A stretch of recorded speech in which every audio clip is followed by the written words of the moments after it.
Hi there. Wanted to say thank you very much for listening. It has been fun to see our podcast grow, and it's because of you. So thank you very much. And if you haven't already, give us a rating and review on iTunes or wherever you're listening to this now. That helps a lot too. Most importantly, please tell a friend about us. If you like listening to us, maybe they will too.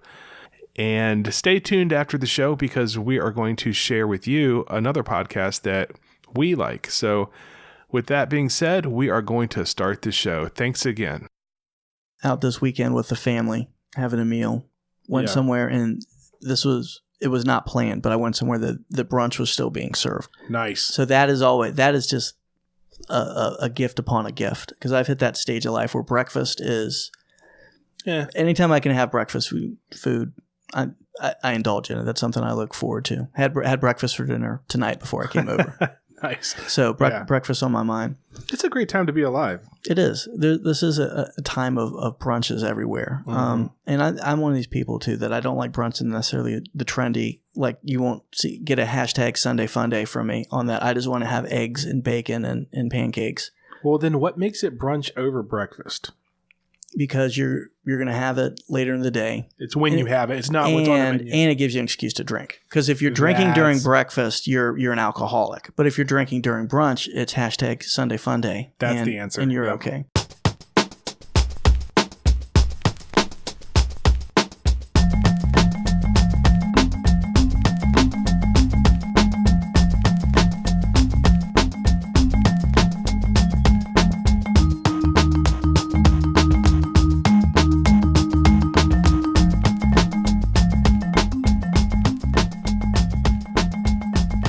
So it justifies drinking, which I also support.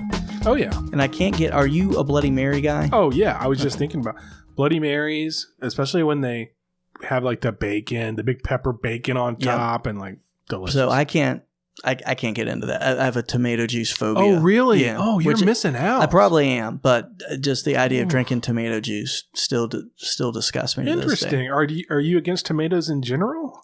Not in juiced form. It's something about it. That's okay. I'm the big sissy here who has not tried it. I just remember looking at V8 cans when I was a kid, and just the idea of, first of all, it was it's vegetable juice, which just seems an oxymoron to me. And then just when tomatoes, like the lead juice too, it just... Yeah. Well, your brother was always made fun of me in the way I ate.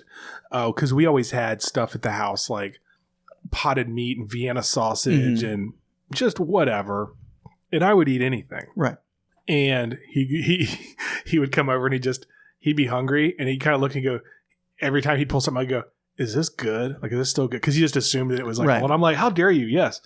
But one of my go-tos was, because I was always hungry, still am, was to get one of those little V8s, or my mom used to get the tomato juice cans. You know, the little cans with like the foil rip off? Yeah. Like you get on an airplane. Yeah, those. We'd always have those around. And my move, and this is when I was, 11 to 16, would get one of those little cans, rip off the foil thing, get some hot sauce, dump the hot sauce in up to the top as far as you could.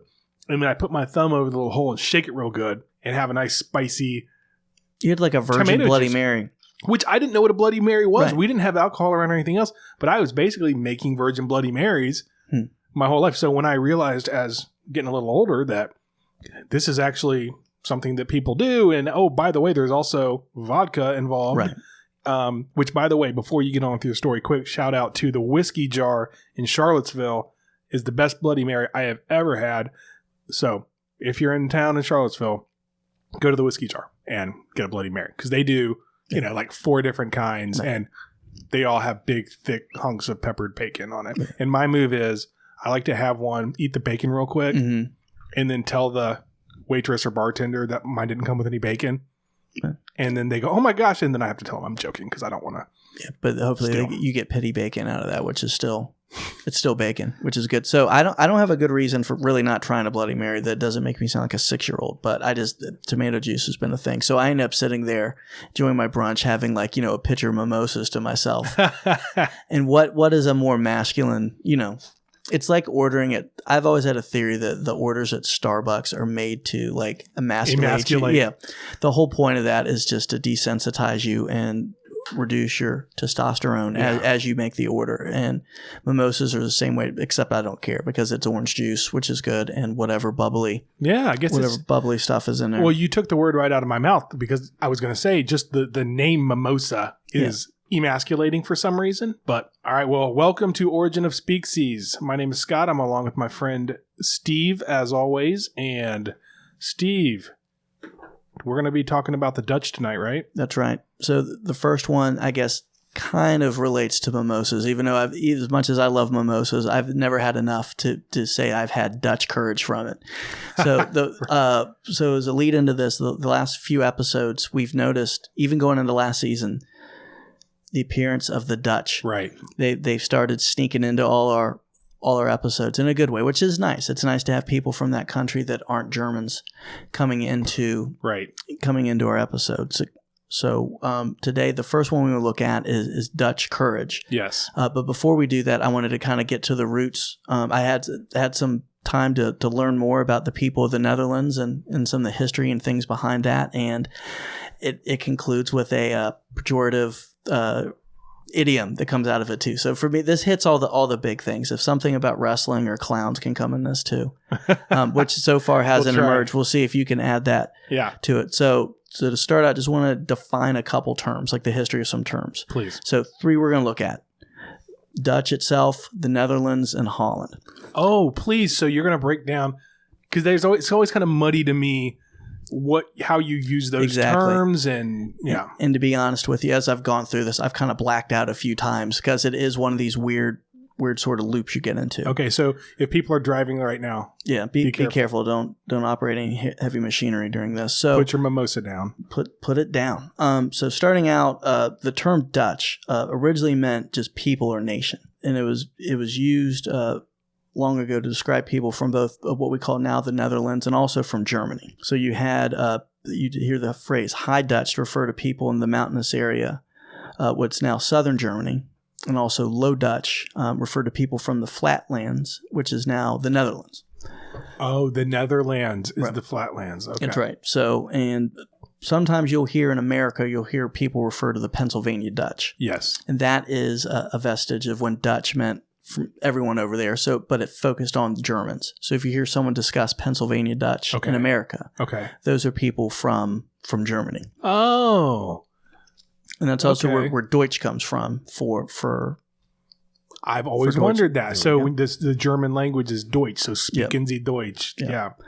So over the years, the word Netherlands became to describe the people from the low-lying region, which also includes Holland. So the Netherlands is actually the Kingdom of the Netherlands, which includes 12 provinces, two of which are Holland, North Holland and South Holland. So Holland is sometimes used to describe all the Netherlands, but it's not. But it's actually not. Okay. Yeah. So the correct term would be the Kingdom of the Netherlands.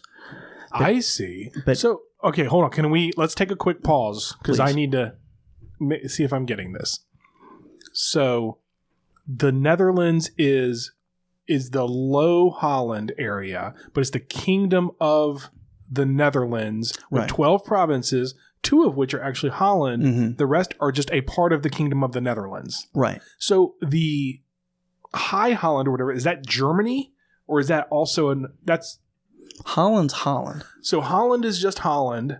Within the Kingdom of the Netherlands. So Holland is a so this is sort of like, all bourbon is whiskey, but not all whiskey is bourbon. Exactly. All Holland folk are... Dutch.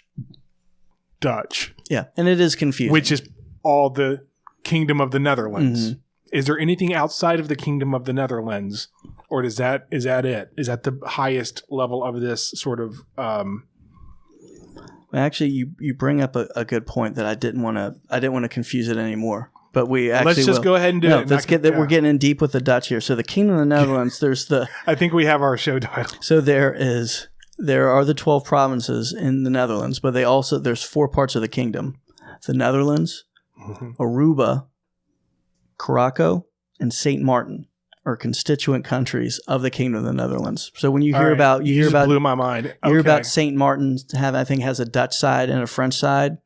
Okay. It's because it's part of the Kingdom of the Netherlands. So some vestiges from colonial times or the Netherlands are still hanging on to some islands. Good job, Netherlands. So okay. Good for them. And then Amsterdam is in one of those places. I guess that it's in oh boy, this is tough. Oh, it's going to get worse. So Amsterdam is in North Holland.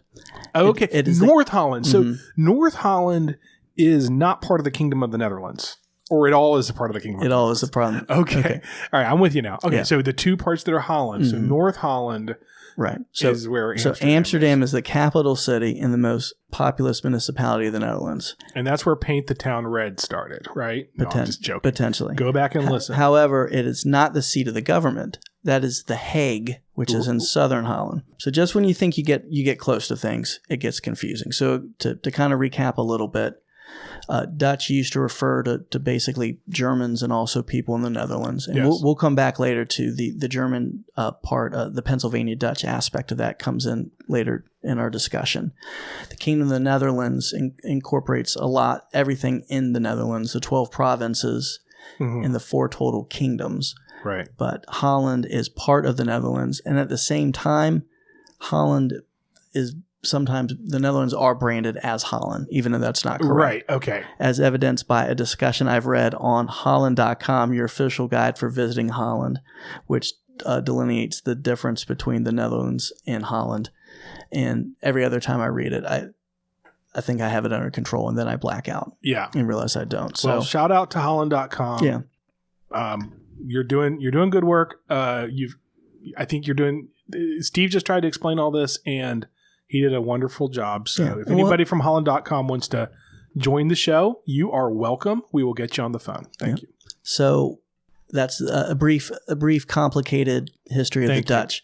So can I, before you move forward, may I just make a general comment about Holland and the Netherlands? I would like to say that Steve mentioned, and normally we don't talk about this kind of thing, but Steve mentioned that how the Dutch have been creeping into the podcast. That is both literally and figuratively, because over the last 2 or 3 weeks, we've started getting some subscribers from the Netherlands. So thank you. I don't know how or why. I told this to Steve earlier. Y'all must have known this episode was coming, or that we've been talking about you, because all of a sudden I'm not going to say we're blowing up, but we're showing up in the Netherlands. So thank you. In the same time, we're not sure if this is in Holland or one of the other provinces too. That'll be all I know is it's the Netherlands, and as Steve, the Kingdom of the Netherlands. So thank you, Your Majesty, and all of the subjects of Netherlands. Are they still a kingdom? They are. Okay, so they have a royal line and stuff. They do. They're the Kingdom of the Netherlands. They are, I believe, a constitutional monarchy. Oh, is the official term. This is actually very fascinating. And I always like that idea. I think it's fun to have a king that's just there. Just to do king stuff, I guess. Like the king of cartoons in Pee Wee's Playhouse. The greatest. That would be good. And maybe that should be our model, that we do that, is to bring that in. So to keep the Pee Wee streak alive, because we do talk about Pee Wee a lot. The Pee Wee's Big Adventure, Pee Wee's Playhouse. When I was a kid, my favorite part, I think, was Penny. I liked Penny. But the King of Cartoons is now my favorite, because the King of Cartoons shows up every time. And you know what he does? He shows a cartoon. And the last one, Reagan and I were watching, we got to see the Queen and the Prince of Cartoons as well. And it was I don't think I've ever seen those guys. Yeah, it's like the middle of the second season. So do yourself a favor. And so anyway, not trying to, and I'm sorry, no disrespect to the King of Netherlands at all. You're, I'm sure, much more regal than the King of Cartoons, but the King of Cartoons is pretty epic. So, okay, so back to the history. So brief history there of the Dutch. So to get back to our first idiom, and it's Dutch courage. Mm-hmm. And it's one that relates to some ones we've done recently. Irish goodbye. When we talk about pardon my French, we talk about French leave. So it's Dutch courage is a pejorative term that means having courage from drinking too much. Essentially, you're going to have boldness by intoxicating spirits. Mm-hmm. So it's something that has a negative connotation. Some other ones that are in the ballpark or with that are nautical Dutch talent, any piece of work not done in a ship-shape style, a Dutch concert, a concert in which one sings his own song at the same time that someone else sings their own song too. And so these aren't like positive. These are not, but they all trace back to the English are the ones who started using this as an adjective. Okay. As a negative description of things. If things were shoddy or things were not good or if they want to mock someone, Dutch was put in front of them. Yeah, because this is one that you don't hear a lot. And when I first heard Dutch courage, I thought it just meant liquid courage. Right. Like, it kind of does, but it's in a negative connotation. That's right. Because people say that all the time, like, before this date or before this whatever. Or after they have brunch with me. Yeah, I need a little liquid courage. Right. Or Steve sure had a little. But so, okay. So a lot of these terms started emerging around 1600. So I did some research to find out what would have happened to cause this. And very similar to us drawing the roots of insults between the English and French going back to the Norman Conquest. The roast beef and the frog. Yeah. This goes back to the Anglo-Dutch Wars. I'm going to pretend like I've heard of that. Yeah, and I'm going to pretend I knew about it before I Googled it last week. So this was something that I was a part of our history that I don't think gets covered. You and I both knew how to something in our bodies reacted to know to say Battle of Hastings at some point in our discussion. But the Anglo-Dutch Wars was one I had to do some studying on. So the Anglo-Dutch Wars, which are also called the Dutch Wars. Oh, the Dutch Wars. Yeah. In Dutch English Oorlogen, which means English wars. And that's as I've practiced that. Oorlogen. You nailed it. Thank you. Was a series of naval conflicts in the 17th and 18th century between England and the Dutch Republic. So the first three wars, it had to do with a commercial rivalry they had. And it also helped establish England's navy. And the last war was due to Dutch interference in the American Revolution. And also was a pivotal moment for the Dutch, and it marked the end of their time as a world power.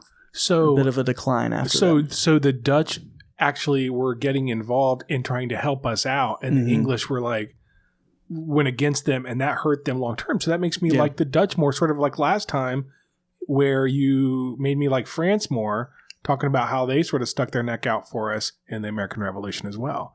Yeah, cool. So the first use of Dutch courage comes from a poem by Edmund Waller entitled Instructions to a Painter. And it was a poem that Edmund Waller wrote celebrating an English victory over the Dutch in June 3rd of 1665, which I'm fairly certain points to the Battle of Lowestoft. It was early in the Second Dutch-Anglo War when their navy suffered a pretty bloody defeat off of Lowestoft in eastern England. So I believe this is an iambic pentameter, but I shall read for you a portion of Instructions to a Painter by Edmund Waller.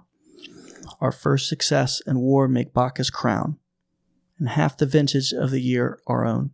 The Dutch their wine, and all their brandy lose, disarmed of that from which their courage grows.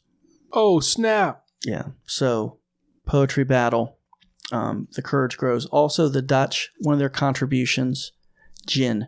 Thank you, Dutch. Good job, Dutch. So Dutch courage came from that poem, kind of started to stick in the language along with other pejorative terms about the Dutch. So as this expression came into use, it seemed to be mostly used by sailors, which makes sense with this poetry, it kind of coming from a poem about a naval battle and involving drinking. Well, hold on. Is this the first appearance of sailors in season 2? It could be. I don't remember talking about, because sailors came up a lot. Sailors and witches in season 1.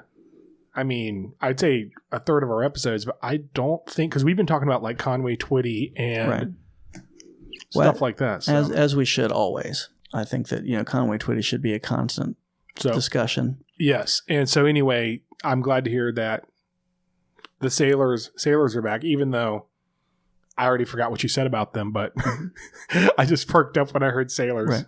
So studying the history of the phrase, it came into use in the early 19th century after these wars and was commonly used by sailors.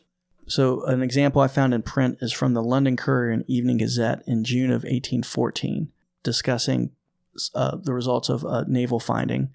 The next day, when Lepique's crew were to receive their daily allowance of grog, every man threw it overboard, declaring that they did not require Dutch courage to engage a Yankee. Don't respect it. Sorry.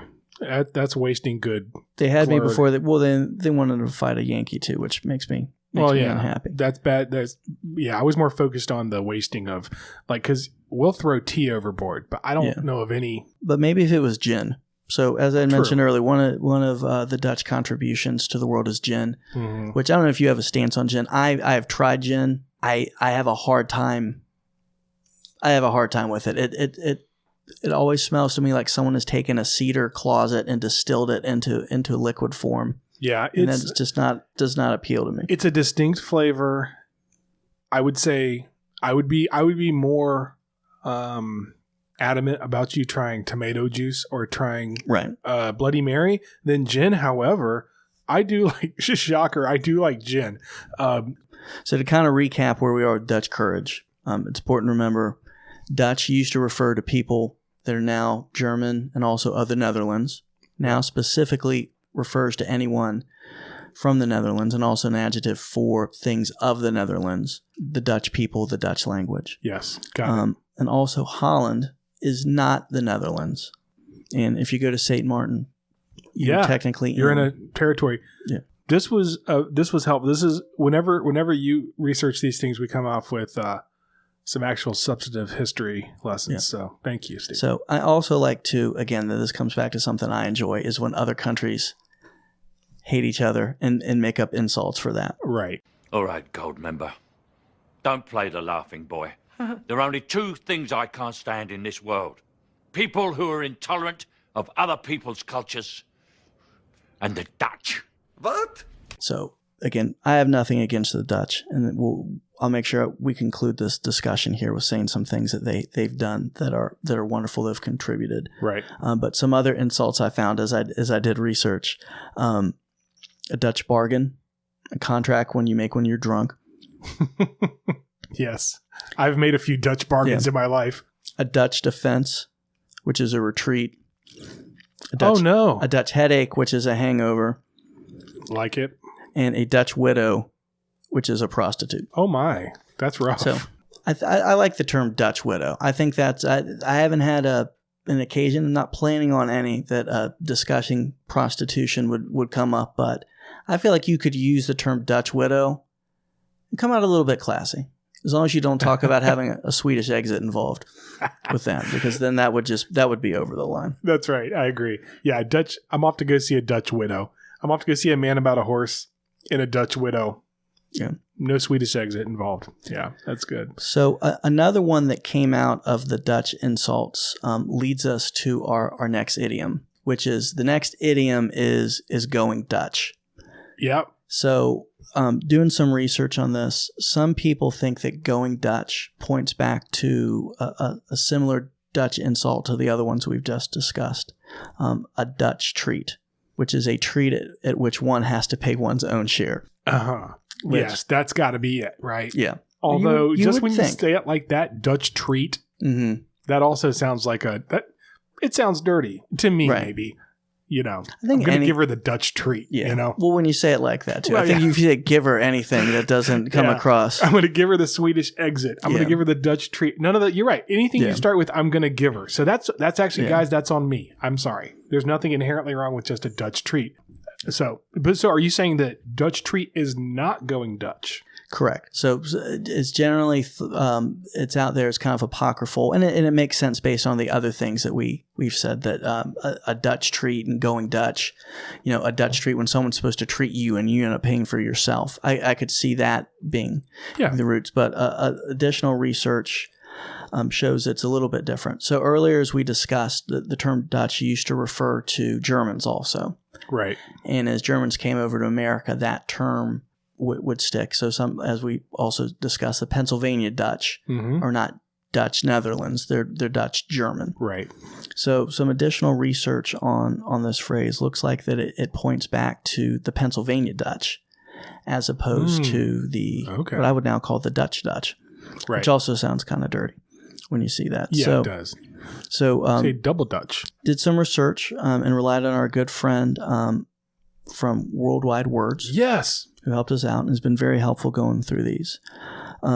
He does some research that says it's an American creation from the 19th century and found some examples of it being used in newspapers. So one of the first ones was used in the Daily Democrat from Sedalia, Missouri in 1873 in discussing temperance and how to reform drinking in excess. And was this around the time of no free lunches? That's right. And the quote was, if our temperance friends could institute what is called the Dutch treat into our saloons, each man paying his reckoning, it would be a long step towards reforming and drinking to excess. Wait a minute now. So this does sound a lot like this. So the no free lunches thing we did with Micah last season was where you would come in and get a free lunch if you bought a beverage, bought a beer. Right. And so this is maybe around the same time they're struggling with everybody getting drunk all the time. And they're saying if everybody were to pay, is this sort of like in response to this no free lunch thing? I would say so. Pay for the, but it's also used to, as we discuss the other terms, normally it's used as an insult. Well, here's what I'm getting at, right? With this, with that quote, like what options are there? Because it's saying if everyone would just pay their own meal, you wouldn't have the drinking excess. Well, of course people pay their own meal. Who else is paying it? Right. The people sponsoring the free lunch. So right. This is actually you should go back and listen to season 1, No Free Lunches, because it explains how the free lunch thing came to be. And I actually find this really cool that now this is going Dutch, and we'll have to make sure Micah hears this, which he's really smart. He probably already knows. He's like, oh yeah, dude, everyone knows that. But was in response to that, going Dutch. Okay, so paying for yourself. So another use of this term comes just a few years later in the Fort Wayne Morning Journal, which says, perhaps you have a fatter pocketbook than some of the other fellows. I, for instance, can't afford to buy 2 tickets every time I go. Some of the boys and I go to the Dutch lunch plan. Everybody for himself. So in going back and doing our research, we see when things like Dutch courage are used, it's referring to people from the Netherlands, but also being pejorative. It's an insult. It's degrading to the Dutch. Whereas when we see it in these circumstances, when Dutch lunch or Dutch treat or going Dutch, it's being used as just to describe what's happening. Everyone's paying for themselves. It's kind of a value neutral thing. So I think that as you were talking earlier about the Dutch pejoratives, I was surprised because I'm going, I've never thought like going Dutch or any of this Dutch stuff was negative. Right. And I think maybe what happened was that stayed in the old country, and in the U.S. it just hasn't been used that way. Like we hear jokes about other cultures like, Polish, things like that, but not Dutch. So those, and that goes in line with the quotes you were saying before, from the I don't remember where they were, but it was like, no, it doesn't matter. But it goes with the quotes that you were saying before, which were from U.S. newspapers. There doesn't seem to be anything negative with it. I remember hearing the term going Dutch as a kid from my mom. My mom was always very well read, very good vocabulary, and would use them, use idioms a lot. And I'd have to sort of just figure out what they meant, or I'd ask her, but I remember her telling me, it just means the way she described it was if 2 people go on a date or go to dinner together, they each pay for themselves, which to me just felt like, oh, okay, that's kind of cool. It means you're kind of independent. So it seems to be, and so. there was no negative connotation with that. And that's something I didn't hit on earlier. This is a term I used all the time and I've always used, but never saw it as some sort of backhanded compliment or anything insulting. Because I think if you were kind of getting to is when the Americans use it, it's not the kind of the idea of insulting the Dutch with these terms. I don't think is very American. I've never heard it. Maybe that's because they had our back in the that's right. American Revolution. We remember who took care of us in the American Revolution, like our friends, or my new friends, the French. We love the French now. So as we've talked about some of the reasons the British dislike the Dutch and some of the insults they did. I am positive, Steve. 2019 season 2, very positive. So I want to end by discussing some things the Dutch have contributed to us, to our society. In addition to gin, which depending on your take on gin, and again, I support anyone who thank you for introducing more alcohol. So I'm going to hit just a couple of the quick stereotypical things, just get them out of the way. Let's do it. Tulips. Oh, yeah. Tulips. I like tulips. They're pretty. I do like tulips. Yeah. Tulips, underrated, I think. Yeah. Cheese. Whoa. The French get a lot. They didn't invent cheese, but some great Gouda cheese. Oh, Gouda is great. What about Gruyere? No, that's probably French. It's probably French. Anyway, so go on. That's good. But Gouda. I think just for Gouda, I mean, they could get a shout out First of all, just for that. Gin, Gouda, and what was the other one you just said? Tulips. I'm in. Not a cheese. Wooden shoes, which, by the way, I finally figured out the practical aspect of this. Really? You're a fisherman. You're walking around. Mm-hmm. You want something? You want a hook going through your boot? No. Guess what? That's not happening on. Wood shoes. Wood shoes. So, okay. Again, those are just the kind of high-level stereotypes. And I need to call back to our Knock on Wood episode because I think that was the first time we ever mentioned the Dutch, and it was fleeting, but I think you mentioned, or one of us mentioned, that that's why the Dutch wore wooden shoes so they could knock on wood and whatever, ask for help from the happy spirits. Well, they did. They came and they helped us because they helped us out this season, so it did work. So I think whoever said that was probably me.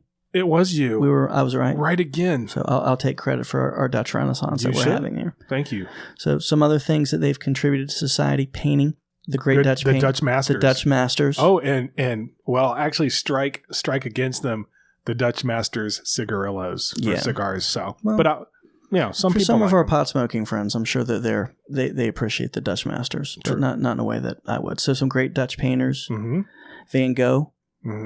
Vermeer Dutch? Vermeer. Yeah. Rembrandt. Oh, yeah, Rembrandt. Which I think Rembrandt seems to be used a lot almost as like it's like calling somebody Einstein. You call him Rembrandt. Yeah. But Vermeer, Van Gogh, Rembrandt. Later on, M.C. Escher, which if you went to college in the 90s. I did have a poster. Yeah, someone had a poster. You were obligated, which I think. What was up with that? Why did we all want that poster? It was cool. It was cool. That's all it needs to be.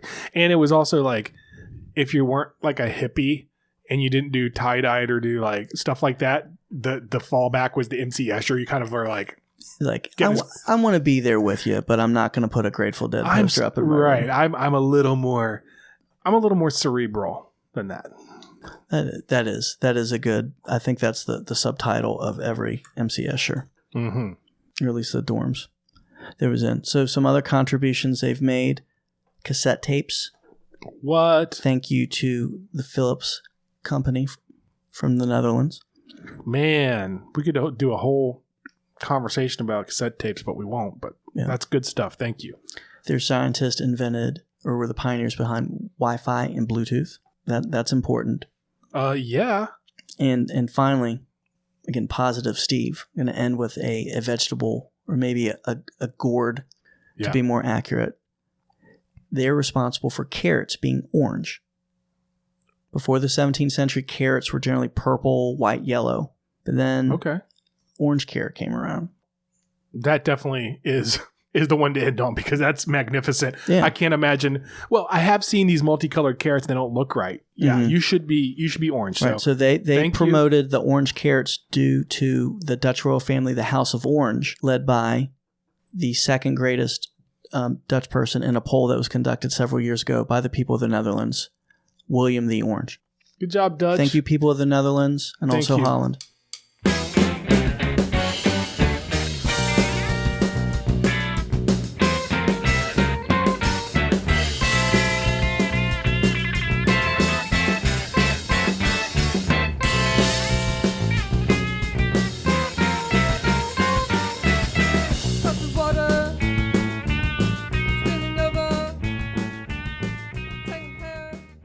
Holland's Holland. So I bumped into this guy on Twitter named Leo who has a podcast called True Paranormal, the podcast. We have never done a promotion for one of these types of podcasts before because it's really not necessarily up our alley, but Leo is great. I think you should check him out. He sent us a promo that we'll play here, but he takes stories from listeners and shares them, and they're downright creepy. And Leo has a great way of telling the stories in a way that's very natural. So take a listen to this, and if you get a chance, give them a listen. True Paranormal, the podcast. You can find them on iTunes or check out their Twitter, Leo's Twitter, and enjoy. Do you have an experience with the paranormal? Do you have an event in your life that just can't be explained? Do your interests lie somewhere other than the mundane, day-to-day events of everyday life? My name is Leo Rizzuti. I am the host of True Paranormal, the podcast. Every week, we explore such areas as hauntings, poltergeists, doppelgangers, cryptozoology, haunted history, and demonic entities.